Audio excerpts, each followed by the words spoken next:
Amén. Llego a la conclusión de que somos un pueblo bendecido. Amén. Sí, definitivamente. Yo esta mañana me he levantado y he dicho, a ver, mis hijos, todos están bien. Todos están estudiando, todos están fuertes. Mi esposa a mi lado, porque es una bendición, claro que sí, dice la palabra, ¿no? Herencia de Jehová, es una esposa. Entonces, mi mami sana, correcto, mi papi en la presencia del Señor, es como mi hermano en la presencia del Señor, tengo un hermano menor. Entonces yo digo, somos un pueblo extremadamente bendecido, solo que a veces creo que no nos damos cuenta de lo que tenemos cerca de nosotros. Entonces, vale la pena despertarnos con esa actitud, sabiendo que tenemos un Dios que nos amó tanto, pero tanto, que consideró que entregar la vida de su Hijo primogénito era la medida por la cual podía atraernos hacia Él. Y yo creo que fue un exceso. ¿Quién puede hacer una cosa así como esa? Pero el Señor lo hizo, porque nos amó, porque se acercó con favor a nosotros, porque nos miró y nos amó. Dice la palabra que lo amamos porque Él nos amó primero. Entonces, quiero hablar un poco y quiero que meditemos al respecto de estos dos versículos. Vamos a Hechos. Hechos de los Apóstoles, Hechos del Espíritu Santo. En Hechos capítulo 3, el versículo 20, desde el 19, 20 y 21, dice, así que arrepiéntanse y conviértanse para que sean borrados vuestros pecados. ¿A quién se está refiriendo? ¿A ustedes? ¿A nosotros? No, a los que no conocen al Señor, ¿no? Este es un versículo para aquel que no conoce al Señor. Por eso les dice, arrepiéntanse y conviértanse para que sean borrados vuestros pecados, para que vengan de la presencia del Señor tiempos de refrigerio. Nosotros que nos hemos acercado al Señor, ya deberíamos estar viviendo en estos tiempos de refrigerio. ¿Cómo es el refrigerio? ¿Se han puesto a pensar? Es más o menos como cuando tienes mucha sed y ves una bebida refrescante helada. La tomas y parece que se alimenta hasta tu alma, ¿no? Porque tomas y dices, es así como esto es lo que quería. Eso es refrigerio. O cuando tienes mucha hambre y comes algo que te gusta. No sé si les ha pasado. Yo, por ejemplo, cuando tengo mucha hambre, ¿saben en qué pienso? En hot dogs. No sé por qué, así, ¿no? Los hot dogs así como lo peor, pero cuando tengo hambre, así digo, no me comería un hot dog. Estoy así dando vueltas. Debe ser alguna fijación que tengo ahí, porque en un momento de hambre he debido comer un hot dog y ha sido como un refrigerio. Entonces lo que me acuerdo es el refrigerio que trae a mi vida, o sea, la alegría, el descanso, el sentirme lleno, ¿no? Entonces, dice aquí en el 19, para que vengan de la presencia del Señor tiempos de refrigerio. Y Él envía a Jesucristo, que os fue antes anunciado, a quien de cierto es necesario que el cielo reciba hasta los tiempos de la restauración de todas las cosas, de que habló Dios por boca de sus santos profetas que han sido desde tiempo antiguo. El 21. Es necesario que el cielo reciba hasta los tiempos de la restauración de todas las cosas. Entonces parece que hay algo que tiene que ser restaurado. Hay algo que tiene que volver al estado en el que estaba. Pero aquí hay algo muy importante que entender, que el concepto de restauración de Dios no es volver a las cosas a como estaban, sino volverlas y multiplicarlas ahí donde estaban. Porque Dios, cuando restaura algo, siempre lo restaura 2, 5, 7 veces más de lo que era. Entonces, el Señor dice, es necesario que pase este tiempo, que el Señor Jesús sea retenido en los cielos hasta el tiempo de la restauración de todas las cosas. Cuando dice todas las cosas, se refiere a todas las cosas. Ahora, ¿qué son todas esas cosas? Son todas esas cosas que por causa del pecado en Adán perdimos. ¿Qué teníamos en ese tiempo? Dice la palabra en el Génesis que en ese tiempo no había enfermedad. Hoy en día la gente padece de enfermedad. Hoy en día padecemos de cansancio. Hoy en día padecemos de frustración. En ese tiempo no había frustración. ¿Por qué? Porque Adán lo que hacía, donde ponía sus manos, prosperaba. La idea que tenía se cumplía. El acceso a Dios era inmediato, donde el momento que él doblaba la cabeza podía ver a Dios en la creación y el Señor tenía completo contacto con él. Antes, en el jardín del Edén, con Adán, antes del pecado, no había quiebra, no había negocio mal hecho. No había muerte. De hecho, fuimos creados con una sentencia de eternidad. Lo que trajo muerte a nuestras vidas fue como consecuencia del pecado. Entonces, cuando el Señor dice que es tiempo hasta poder ver la restauración de todas las cosas, es que hay muchas cosas que en nuestras vidas tienen que ser cambiadas, tienen que ser restauradas, tienen que ser construidas de tal modo que podamos ver ese favor en nuestras vidas. En Éxodo, el capítulo 22, el versículo 1, dice, cuando alguno hurtare buey u oveja, y la degollare o vendiere, por aquel buey pagará 5 bueyes, y por aquella oveja pagará 4 ovejas. En el versículo 9 de ese mismo capítulo dice, en toda clase de fraude, sobre buey, sobre asno, sobre oveja, sobre vestido, sobre toda cosa perdida, cuando alguno dijere, esto es mío, la causa de ambos vendrá delante de los jueces. Aquí también se puede interpretar, vendrá delante de Dios en el idioma original. Y el que los jueces y lo que los jueces condenaren o lo que Dios determinare, pagará el doble a su prójimo. Entonces, la restauración de Dios siempre está relacionada, nunca solamente a lo que perdiste, sino está relacionada a todo lo demás que Dios quiere abundar o sobreabundar en tu vida. Y ese es el corazón de Dios. ¿Y dónde empieza ese proceso de restauración en nuestras vidas? Empieza en Jesús. ¿Y por qué dice la restauración de todas las cosas? Porque viviendo en esa bendición y en ese favor, viviendo en esa sobreabundancia de bendición que fue desatada en la cruz, todavía a veces vivimos como si eso no hubiese desatado, no hubiese sido liberado en la cruz del Calvario. ¿Saben? En la cruz dice que Él se hizo pobre para que nosotros fuéramos enriquecidos. Ahí no se está refiriendo a tu espíritu, a tu alma, se está refiriendo a tu condición económica. Dice que Él se hizo pobre para que nosotros fuéramos enriquecidos. Entonces, si tú todavía no estás viviendo un tiempo de abundancia, un tiempo de tener un excedente para bendecir a otros, es que todavía hay algo que tiene que ser restaurado en tu vida.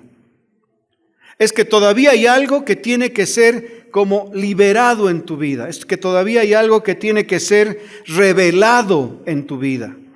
¿Saben? Cuando entendemos que la restauración de Dios empezó en Jesús, ahora entendemos que el corazón de Dios no solo era vernos bien, sino es vernos muy bien, sino es vernos muy favorecidos, muy enriquecidos, muy incrementados por el favor de Dios. ¿Saben? Necesitamos creer esto de parte de Dios.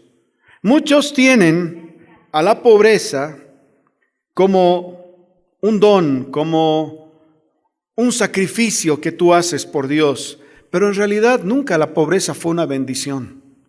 La pobreza siempre fue una maldición. La necesidad siempre fue una maldición. Lo que sí fue una bendición siempre fue la abundancia.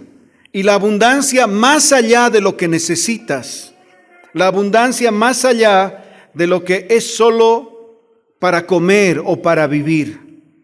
Eso tiene que cambiar en nuestras mentes. Miren a Abraham.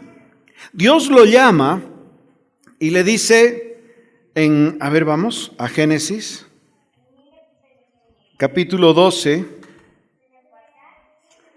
el versículo 1 hasta el 3 dice: Pero Jehová había dicho a Abraham: Vete de tu tierra y de tu parentela a la casa de tu padre, a la tierra que te mostraré, y haré de ti una nación grande, y te bendeciré.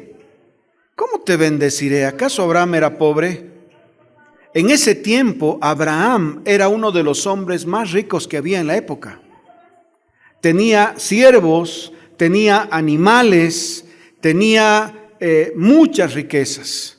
Pero aquí el Señor le dice: sal de tu casa, de la casa de tu padre, a la tierra que te mostraré, y haré de ti una nación grande. En primer lugar, ¿qué le está diciendo? Te voy a dar muchos hijos.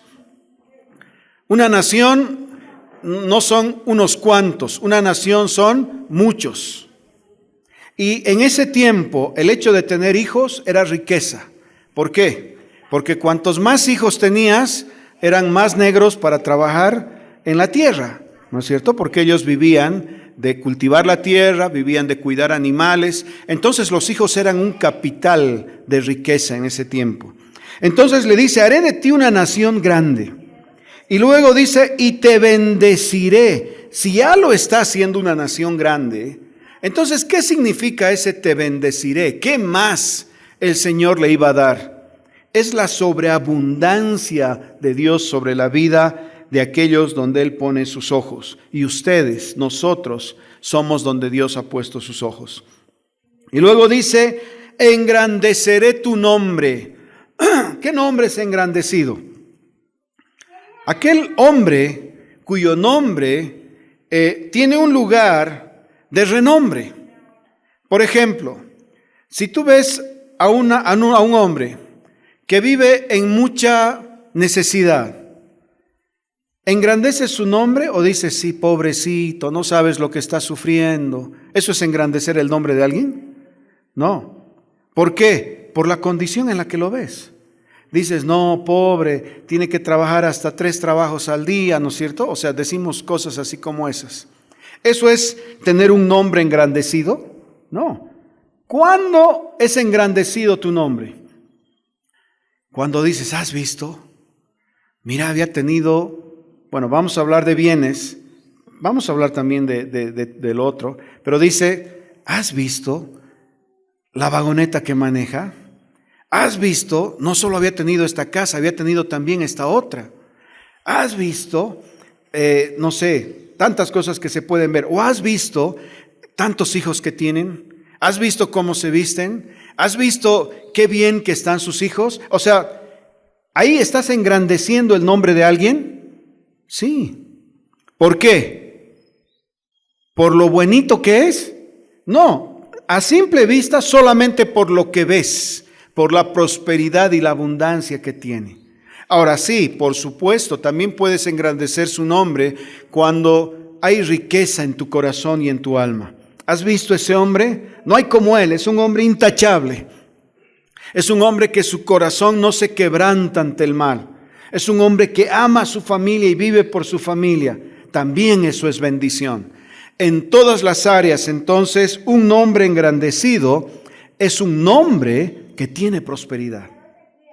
Entonces, el Señor le dice: engrandeceré tu nombre y serás bendición. O sea, no solo te voy a enriquecer, no solo voy a hacer de que seas una persona prominente, sino además vas a ser una persona que va a bendecir a otros. que va a dar a otros, que no va a pedir prestado, sino que va a prestar. Bendeciré a los que te bendijeren y a los que te maldijeren maldeciré, y serán benditas en ti todas las familias de la tierra. Ese es el corazón de Dios cuando piensa en bendición. Cuando Dios está pensando en bendecirte, no está pensando en darte, no sé, 2 kilos de arroz más en tu cocina. Está pensando en darte 1 quintal de arroz en tu cocina, para que no solo puedas comer tú, sino puedas dar de comer a otros. Porque eso es y serás bendición. Entonces, la bendición de Dios nunca es de acuerdo a nuestra mentalidad de compensar, esto te di, esto te devuelvo. Igual, ¿no? De igual a igual. No importa lo que tú me des, yo quiero darte mucho más. Más o menos como esto.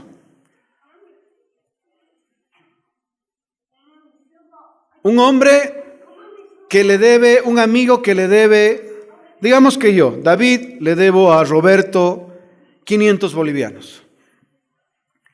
Y mi compromiso fue, cuando él me prestó el dinero, que yo le debía devolver en 3 meses. A los 3 meses yo no tengo para pagarle los 500 bolivianos. Entonces, por supuesto que me es difícil acercarme a él, porque cada vez que me acerco me da la sensación de que, como le debo, parece que sus ojos siempre me están cobrando, ¿no? Hola David, así, pero parece que te has olvidado que me debes, ¿no? Entonces hay una incomodidad. Entonces yo busco estar cerca de él. No busco estar cerca de él, busco estar lejos. ¿Por qué? Porque le debo. Pero un día, Juan Carlos, que está viajando, me dice, oye hermano, me he enterado que le debes algo a Roberto. Yo le digo, mira, me he prestado 500 y hasta el día de hoy no le puedo devolver.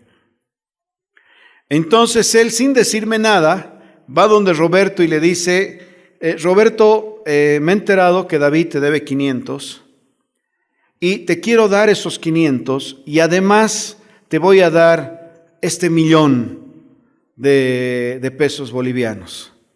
Entonces Roberto le dice, no hermano, o sea, ¿cómo 1.000.000? Lo único que me debe él son 500. Y él le dice, sí, pero yo quiero además de esos 500, a cuenta de David, quiero darte este 1.000.000 de pesos bolivianos. Finalmente Roberto acepta y a mí viene un amigo y me dice, te cuento que Juan Carlos pagó tu deuda. Entonces yo me acerco donde Roberto, porque ahora tengo ya la conciencia tranquila, porque sé que alguien ha pagado. Pero además yo me entero que no solo pagaron mi deuda, sino que además le dieron 1.000.000 de bolivianos de excedente. Entonces yo me siento más que compensado con él, porque yo digo, era mi deuda 500, pero este amigo te ha dado 1.000.000 más por aquello que yo te debía. Entonces, así es el favor y la bendición de Dios. Cuando Él entregó su vida en la cruz, pagó tu deuda. Había pecado, había iniquidad, había maldición, había un montón de cosas. Pero no solo pagó tu deuda, sino que además te enriqueció en el proceso. Te bendijo por encima de lo que tú podías pensar o soñar en tu vida. Pero eso es algo que tenemos que despertar en nosotros. Eso es algo que nosotros tenemos que como descubrir en nuestras vidas. Porque a veces solamente con lo poco ya nos conformamos y decimos, Señor, ya gracias porque por lo menos tengo para comer. ¿Será que esa es una oración conforme al sacrificio que Jesús hizo en la cruz? ¿Por lo menos tengo para comer? No. Señor, no solo quiero tener para que coman mis hijos y yo con abundancia. Quiero que me multipliques y que me abundes de tal modo que yo pueda ser de bendición a otros y pueda dar de comer a otros. Ese es el corazón de un hijo que sirve a un Dios que tiene y es dueño de todas las cosas. ¿Ustedes creen que a Dios le inquieta un problema económico en el país? ¿Que a Dios le inquieta la palabra recesión, yo creo que el Señor ni conoce esa palabra. Si le dice, Señor, dice que hay recesión, el Señor dirá, ¿y qué es recesión? Porque no entra en sus términos. Él es dueño del oro y la plata, dice la palabra. Él es dueño de todas las cosas. Entonces, necesitamos entender que cuando Dios habla de restitución y la restitución de todas las cosas en nuestra vida, el Señor está hablando de todo aquello con lo que quiere bendecir tu vida. Él tomó para sí en la cruz una corona de espinas y nos regaló una corona de gloria. Y una corona de gloria para que podamos andar llenos, orgullosos de del Dios al que servimos. Una corona de gloria para que podamos ser la manifestación de todo el favor y la bendición que Dios derrama en la vida de sus hijos. ¿Quién puede ser esa demostración? Tenemos que ser nosotros. Pero primero tiene que romperse algo aquí. Hay un paradigma en nuestras mentes que nos ha dicho que vivir con lo justo es suficiente. O que vivir con lo poco, ni modo. Que aunque sea poco tenemos que ser agradecidos. Sí, la gratitud es buena. De hecho, Pablo decía, sé vivir con mucho y sé vivir con poco. Todo lo puedo en Cristo que me fortalece. Pero era una condición pasajera, no era un estilo de vida que él tenía. ¿Se dan cuenta? El estilo de vida era la bendición y el favor que había sobre su vida. En cierta ocasión, un predicador, Spurgeon se llama este predicador, es un hombre eminente, es un apóstol de la fe, ya ha muerto hace muchos años. Dice que en cierta ocasión él fue a visitar a una mujer anciana muy enferma. Él era pastor, tenía orfanatos, su vida es un milagro y todas las cosas que ocurrían alrededor de él. Tiene muchísimas historias. Pero en esta ocasión dice que él estaba visitando a una mujer anciana, enferma. Cuando la visitó, notó que las condiciones en las que vivían eran de mucha pobreza y de mucha necesidad. Y entre los cuadros que tenía, uno le llamó la atención. Y era un cuadro, así de este tamaño, con letra muy menuda. Entonces se acercó y le dijo, ¿y este cuadro? Sí, le dice, yo trabajaba por un hombre que era muy rico. Y cuando él murió, me regaló esta hoja escrita. Entonces yo la enmarqué y en recuerdo de él la tengo colgada. Esta es una historia real. Entonces dice que Spurgeon, este predicador, se acercó y leyó lo que estaba escrito ahí. Y esa hoja había sido un testamento. Y este hombre al que esta mujer servía, le dejó todos sus bienes y todas sus propiedades a esta mujer. Y le dijo, esto es un testamento. La mujer enferma, en pobreza, en necesidad y con un documento que decía que ella era dueña y que ella era rica, que tenía muchos bienes y muchas posesiones porque este hombre le había dejado. ¿Saben? A veces nosotros vivimos así. En mucha necesidad en nuestra alma por falta de gozo y alegría para vivir cada día, en mucha necesidad en las cosas naturales que tenemos, en mucha necesidad en nuestra mente, porque no podemos soñar más allá de nuestra limitación y lo que vemos alrededor nuestro solamente. Cuando tenemos un documento como este, que muchas veces está a nuestro lado, muchas veces está en nuestra alacena, que dice que somos herederos, que somos dueños, que somos coherederos juntamente con Cristo de todas aquellas cosas que el Señor ha creado, y el Señor es dueño de todas las cosas. Dice que somos herederos de libertad. No tenemos por qué andar en condenación y en cadenas. Dice que somos dueños de bienes y dice que somos dueños de sanidad y de una salud que es sobrenatural, pero vivimos en enfermedad. ¿Se dan cuenta? A veces estamos como esa mujer. Miren en Oseas.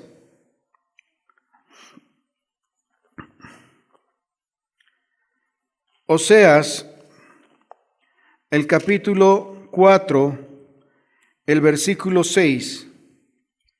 Dice, mi pueblo fue destruido porque le faltó conocimiento. Entonces muchas veces vivimos en toda esa necesidad. ¿Por qué? Por falta de conocimiento. ¿De qué? Del testamento que el Señor dejó para nosotros, por causa de la vida que Él entregó en la cruz. Y miren lo que dice después. Por cuanto desechaste el conocimiento, yo te echaré del sacerdocio, o sea, es tu lugar delante de Dios. Y porque olvidaste la ley de tu Dios, el conocimiento viene de la ley de Dios, que es su palabra. Esto es terrible. También yo me olvidaré de tus hijos. Entonces, ¿qué es lo que hace el hombre de Dios? Tiene que amar el testamento. Tiene que amar la palabra de Dios. Tiene que amar aquello que Dios dejó escrito, porque cuando nosotros amamos esto, estamos firmando y asegurando que Dios no se olvide de nuestros hijos y que la bendición que nos alcance también en la vida de ellos. Entonces, muchas veces el problema de la necesidad es la falta de conocimiento, y la falta de conocimiento porque no estamos en contacto con la palabra. Necesitamos abrazar la palabra. Ahí vamos a entender todo aquello que fue entregado en la cruz para nosotros y que hoy debemos vivir y que hoy debemos tomar como posesión. En Joel,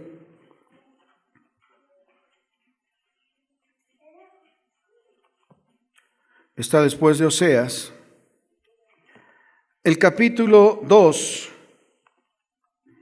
el versículo 25 dice, y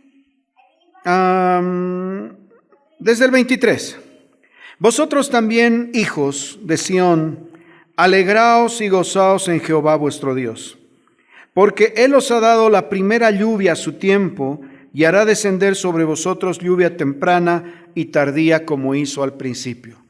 Cuando Dios habla en la palabra de lluvia, se está refiriendo a bendición. ¿Por qué? Ellos vivían del cultivo de la tierra. Cuando había lluvia, había cultivo, había producción, había prosperidad. Dice, las eras se llenarán de trigo. Claro, hay lluvias. Y los lagares rebosarán de vino y de aceite. Miren el 25. Y os restituiré los años que comió la oruga, el saltón, el revoltón y la langosta, mi ejército que envié contra vosotros. El 26, comeréis hasta saciaros y alabaréis el nombre de Jehová vuestro Dios, el cual hizo maravillas con vosotros, y nunca jamás mi pueblo será avergonzado. Dice, restituiré los años que comió la oruga, el saltón, el revoltón y la langosta. ¿Qué está queriendo decir aquí? Que Dios quiere restituir y traer juventud a tu vida. Los que ya hemos pasado, los que somos adultos, porque los que son jóvenes, bueno, a correr los jóvenes, ¿no? Tienen la bendición y el favor de Dios. Pero Él dice que va a restituir todos esos años que hemos perdido. Todos esos años, ¿alguna vez no han dicho cómo no hubiese querido conocer al Señor antes? ¿Cómo no hubiese querido conocer al Señor cuando tenía 15 años? Cuando tenía 17 años, qué sé yo. Dice aquí la palabra y la promesa que cuando conozcas esta heredad que es tuya, el Señor está listo para restituir los años que te robó el enemigo. Y ustedes saben que cuando Dios restituye, no restituye solo los años, restituye muchos años más, porque Dios nunca restituye uno por uno. Si tú perdiste uno, el Señor te da 5, te da 7, te da 10 y te da mucho más en tu vida.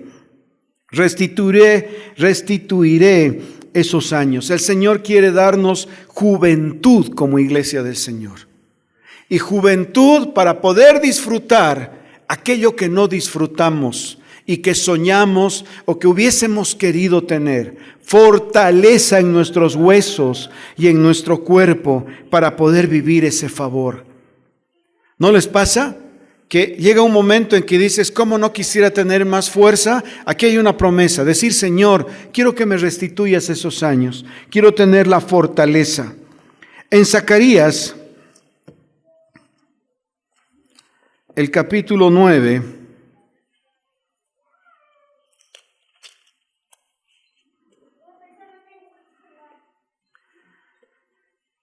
el versículo 12, es un versículo maravilloso.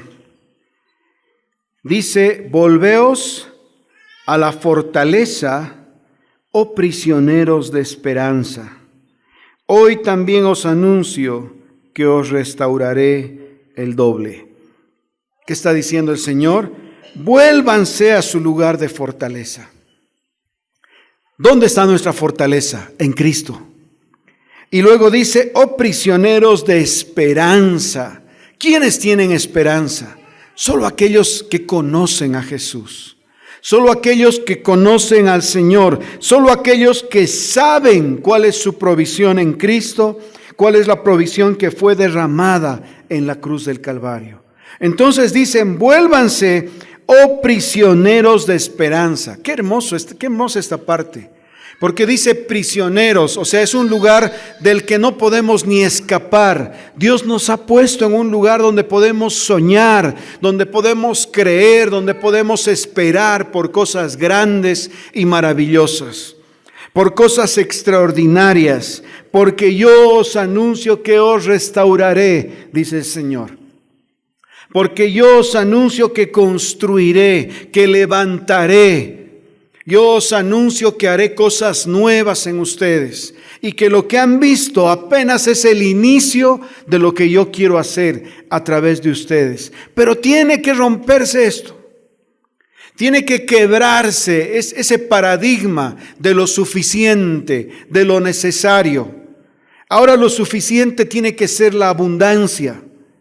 Si es gozo, qué bien que por lo menos estoy tranquilo. No, quiero tener un gozo que me llene de tal modo que yo pueda estar riendo de alegría, que yo pueda estar contento de felicidad, porque sé que Dios me está sobreabundando con gozo.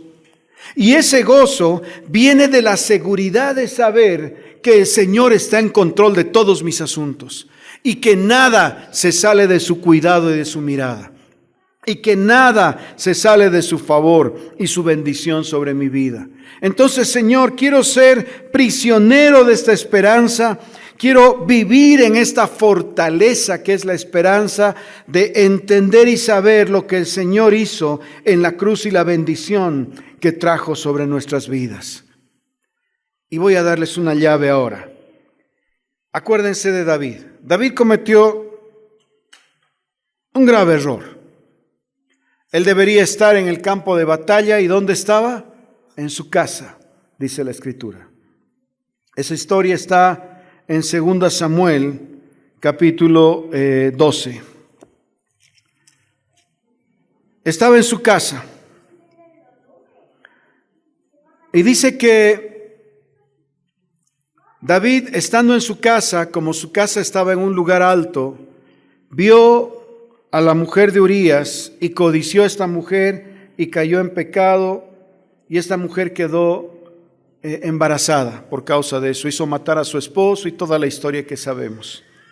Ellos en ese tiempo vivían bajo otro régimen, no el régimen de la gracia, sino el régimen de la ley. En el régimen de la ley, la condenación por causa del pecado de los padres llegaba hasta la tercera y cuarta generación. Quiere decir que si tú vivías de un modo, el favor o la maldición, de acuerdo a cómo vivías, alcanzaba a tus hijos. Dice que él oró, lloró, pidió al Señor por este hijo que estaba esperando esta mujer. Pero dice que finalmente murió. Veamos en el versículo 19.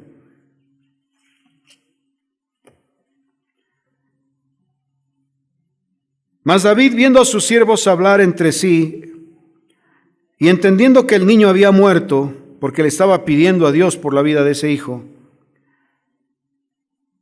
por lo que dijo David a sus siervos: ha muerto el niño, y ellos respondieron: ha muerto.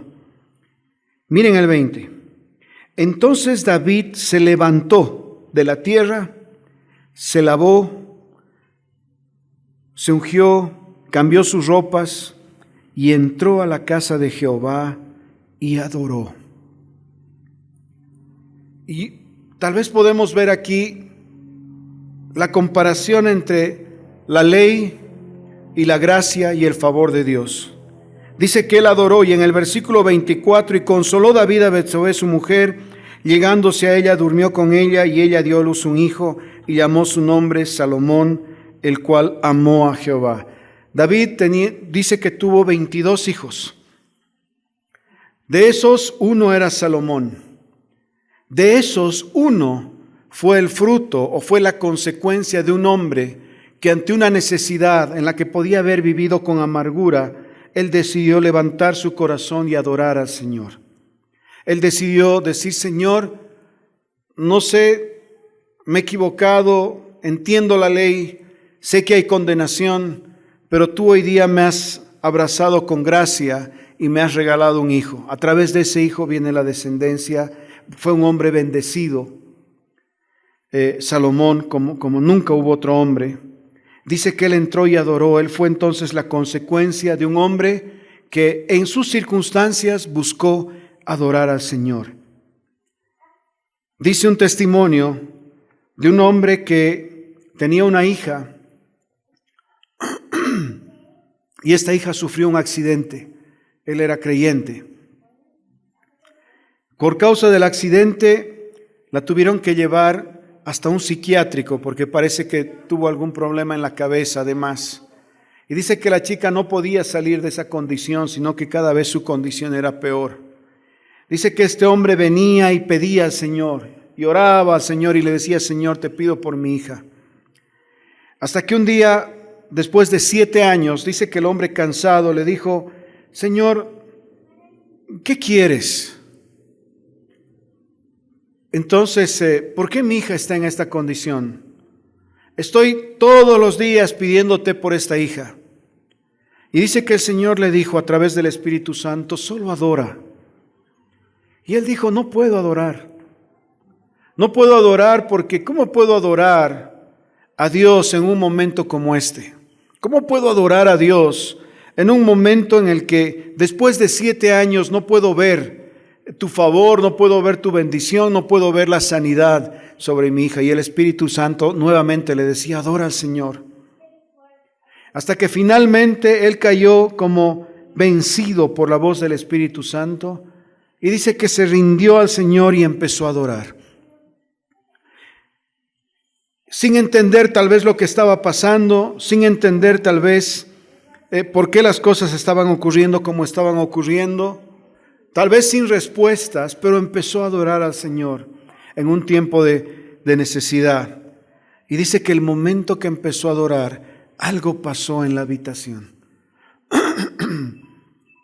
Y se escuchó una voz en la habitación. La hija no reconocía a nadie. Dice que la hija ahí en ese pabellón psiquiátrico lo veía a su papá, pero no lo reconocía por causa del daño que había sufrido en el cerebro. Entonces dice que la chica empezó a gritar: quiero ver a mi papá. Quiero ver a mi papá. El momento que él buscó al Señor en adoración. En ese momento él se acercó, la niña lo reconoció y fue completamente restaurada. ¿Por qué pasó 7 años? No sé. ¿Por qué ocurrió el accidente? No sé. Son cosas que son difíciles de explicar. Pero lo que sí sé es que esta niña, así como Salomón, fue una hija fruto, no de un corazón amargado y frustrado con Dios, sino de un corazón que finalmente escogió postrarse delante de su Señor y levantarse en adoración. Y Dios llenó el ambiente y trajo sanidad y liberó a la niña y trajo salud y trajo alegría y trajo gozo. ¿Saben? Dios quiere restaurar todas las cosas en nuestras vidas. Todo empieza en la cruz. Todo empieza en la cruz. Todo empieza en la cruz. Él se llevó toda nuestra necesidad. Él se llevó toda nuestra tristeza, toda nuestra frustración, todas nuestras quiebras, todas nuestras pérdidas. Él se llevó todo en la cruz. Su sacrificio fue suficiente. Su sacrificio fue suficiente. No tenemos por qué vivir en dolor y en angustia y en tristeza. No tenemos por qué vivir en necesidad. Si no, estaríamos diciendo que su sacrificio no fue suficiente. Y sería injusto, porque Él entregó su cuerpo al dolor, a la humillación, al sufrimiento, porque nos amó. Entregó su cuerpo más allá de lo que un hombre puede soportar. Todo estaba hinchado, todo estaba rasgado, pero Él nos estaba mirando al corazón, directo a los ojos. Él estaba mirando a cada uno de nosotros y estaba pensando, estaba mirando seguro el favor, la bendición y el regalo que nos estaba entregando.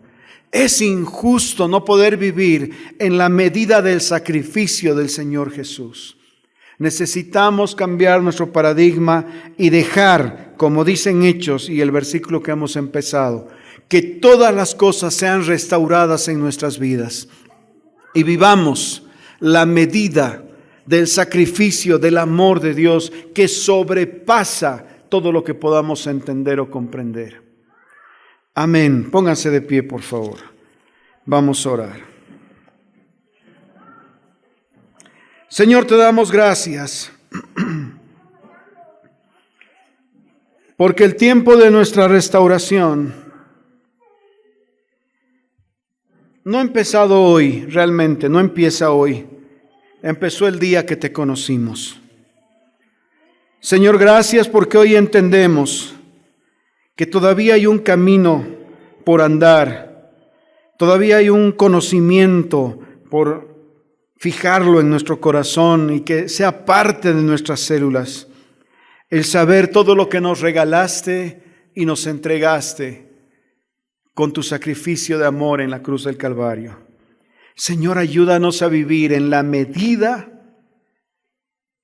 del sacrificio, en la medida de la entrega, de la obediencia que tú viviste en esa cruz. Que no vivamos, Señor, menos, que no vivamos disminuidos, depreciados de lo que fue ese sacrificio. Ayúdanos, Señor, a derribar todo argumento en nuestra mente, Señor, que nos lleva a la necesidad, a la pobreza, a la quiebra, a la debilidad. En cambio, Señor, que venga tu fortaleza, la revelación de las riquezas en gloria que están preparadas para nosotros y que necesitamos tomar para nosotros en este tiempo. En el nombre de Jesús te entregamos la vida de nuestros hijos. Te entregamos, Señor, nuestros trabajos, nuestra economía. Te entregamos, Señor, nuestros cuerpos, nuestra salud. Entregamos, Señor, en el nombre de Jesús, todo aquello que ataba nuestras vidas a la maldad, a la iniquidad, porque tú te llevaste todo eso en la cruz del Calvario. Recibimos tu favor, recibimos tu bendición, recibimos, Señor, tu favor, recibimos tu bendición, las riquezas en gloria preparadas para los hijos que heredan. Nosotros somos esos hijos. Te damos gracias en el nombre de Jesús. Amén. Amén. Que Dios los bendiga. Juan Carlitos. Allá. Sí, oraremos por Pamelita. ¿Alguien más tiene una necesidad de oración por sanidad? De paso oramos por eso. Ya, por Juanito en la cadera. ¿Quién más? Todos recibiremos esta provisión, amén, porque el Señor la derramó por todos nosotros. Señor, te damos gracias en el nombre de Jesús. Señor, hoy queremos declarar lo que pasó en la cruz. Dice la palabra que por tu llaga fuimos sanados. Señor, hoy lo declaramos sobre nuestros cuerpos. Hoy lo declaramos sobre la vida de nuestros hijos. Hoy lo declaramos sobre nuestras familias. Y hoy lo declaramos sobre la vida de Pamela en el nombre de Jesús. Hoy lo declaramos sobre la vida de Pamela en el nombre de Jesús. Hablamos vida, vida, vida, vida en el nombre de Jesús de Nazaret. Hoy declaramos, Señor, que no vivimos por fe. Hoy declaramos, Señor, que vivimos creyendo en aquello que tú conquistaste en la cruz. Señor, que esta provisión de salud sobrenatural que alcanzó nuestras vidas, alcance la vida de Pamela en esta hora, en el nombre de Jesús. Trayendo todo desorden a orden, trayendo todo desequilibrio a equilibrio, trayendo, Señor, todo virus, secando todo virus, secando, Señor, toda bacteria en el nombre de Jesús. Ordenamos a ese sistema inmunológico que se levante en su cuerpo y que sea fortalecido por el Espíritu Santo y esta palabra de oración que enviamos sobre su vida. Bendecimos la vida de Juan en su cadera y de Besnita en el nombre de Jesús. Amén.